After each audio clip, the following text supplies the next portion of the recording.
I think you hit it on the nose when you said with the law, because as the state's top law enforcement officer, it's something that I have to grapple with and deal with every day. So I'm not saying anything that many people haven't already said, but if you can think about Hillary Clinton making 2 or 3 or 4 Supreme Court appointments, and everyone's focused on the Supreme Court, Doug, but let's also remember that circuit court appointments, federal district court appointments. Oh, it trickles down, doesn't it? Which are in some ways that they impact us even more on a day-to-day basis than SCOTUS does. Oh, you look at our federal judges here in the state of Utah, and boy, talk about having to deal with that. You deal with them a whole lot more than you do the Supreme Court, and if it's going to go to the courts, it goes through them.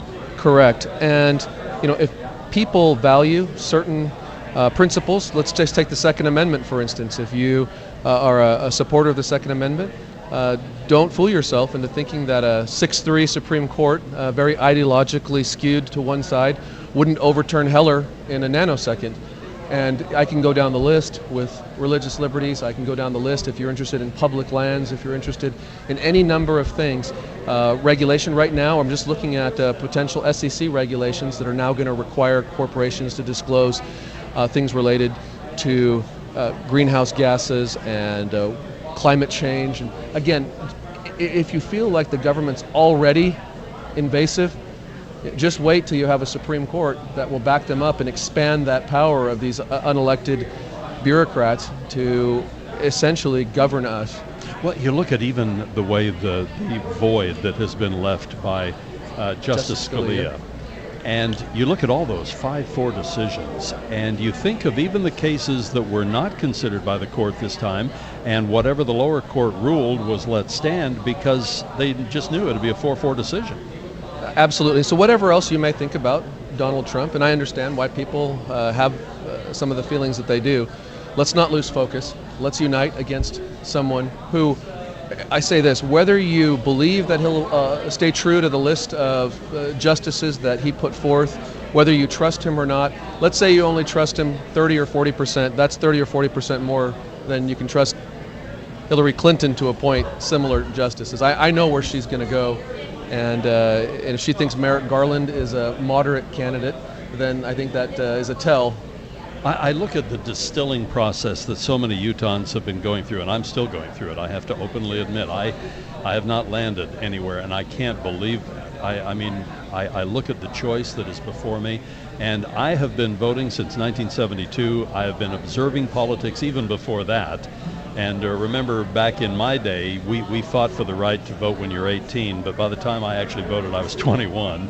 And that was something that we plowed the ground for following generations. I have never had a situation like this. And often, even within the parties, and sometimes even the major ticket, I could go, you know what, I certainly prefer this person, but I could certainly live with that person. And that's actually not a bad second choice. Man, I am not anywhere near there on this one. So Doug, let me turn the tables for just a second. You have been a political observer and participant for so many years. Have you ever seen a candidate like Donald Trump? Never. And in some ways, you like to see somebody who goes a little rogue. You want to see somebody who shoots straight. You want to see somebody who seems to be touching certain, those mystic chords of memory. Agree or disagree, they're authentic and they speak their mind. Exactly. But it's like I said, and I am trying to get to the point where I believe that Donald Trump gives a damn about these people that are caring so much about his presidency. I mean, the true believers. I'm not talking about the people who've kind of gone through the distillery. We've just kind of trying to twist ourselves into a position. But I look at those folks, and Sean, they're the farmers that farm next to us in Missouri. They are the people that I've seen lose jobs in heavy industry down in mining in Eureka.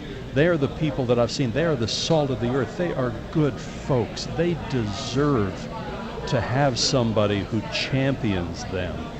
And I saw them in Council Bluffs. I've seen them in Utah, and a lot of them are real mad at me right now because I'm just having a real hard time with Donald Trump.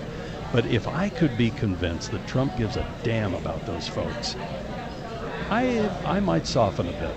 Well, according to Junior, and I think that was perhaps one of the most compelling parts of his speech. Yeah. He said, my dad's a great man. Once you get to know him, and maybe that's a lot of people didn't get to know Mitt the last cycle, and said after the fact, if we'd only got to see the movie or get after to the know him. documentary. Yeah, after the documentary. That's the real myth, and who knows? I hope so. I haven't spent a lot of time with Mr. Trump, but I have with his team, with the RNC, and people like Don Pay from our state that I trust a lot have said, who have spent time with him, that he's a little different than a lot different than the persona that we sometimes get. And you've seen that.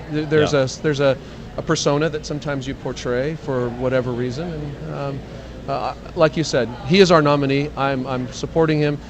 We have to have the Supreme Court, at the very least. Again, if for no other reason, if you're a conservative out there, if you're a Republican, imagine that in the hands of Hillary Clinton. And Doug, think about this too. Hillary Clinton, even if she wanted to, this is not the Democratic Party of Bill Clinton. I think a lot of people think, well, Hillary will be like Bill. He was a little bit of a moderate. He was conservative, somewhat. That party is not the same party today. That's the party of Elizabeth Warren and Bernie Sanders. Boy, and and it's not the party of Jack Kennedy. It's not the party of even Lyndon Johnson. And so people have to ask themselves, Utahns. I understand it's a there's a lot of self-introspection. It's a very serious choice. But at the end of the day, who are we going to turn the keys over when it comes to critical issues? Because the decisions about the Supreme Court will have ramifications far beyond the term. Generations. Absolutely, generations. Yeah.